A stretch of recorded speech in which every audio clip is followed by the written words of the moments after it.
Hello and welcome to the Daily Comic and Collectible, episode 316.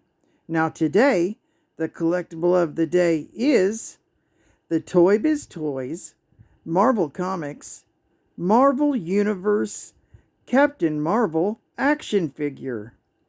Returning from a journey from his Kree homeworld, Captain Marvel arrives on Earth to find New York in a panic, fighting a division of shape-shifting Skrull soldiers. The military is in retreat, and only the superheroes have managed to hold the invaders back.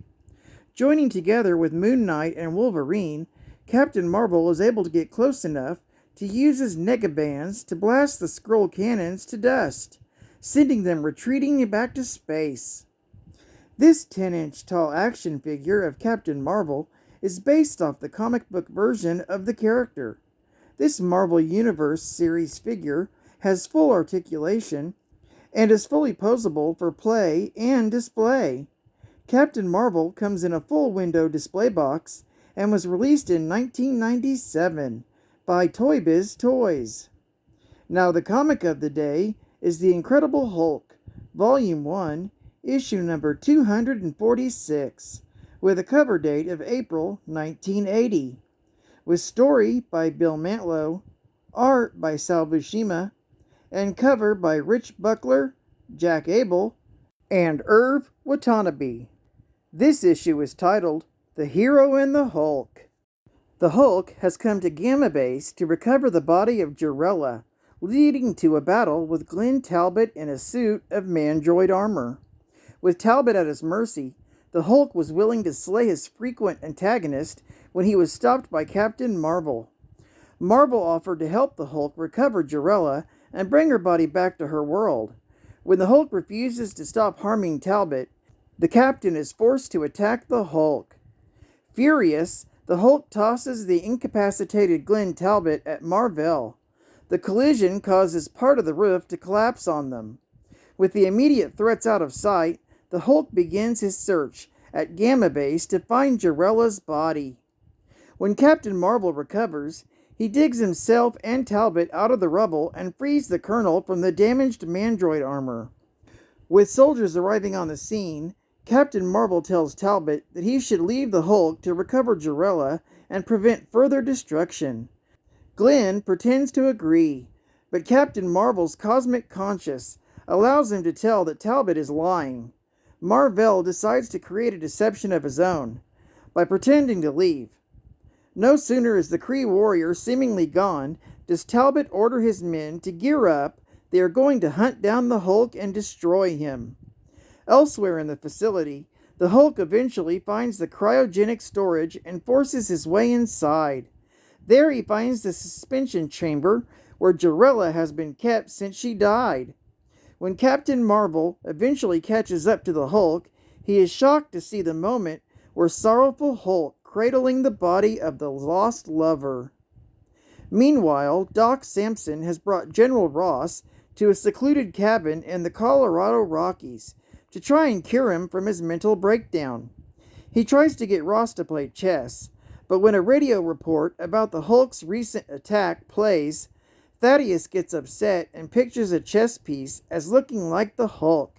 Panicking, he tosses it across the room. Doc Samson fears that all the work on Ross could have been undone by a single radio report. Back at Gamma Base, the Hulk begins to cry at the sight of Jarella.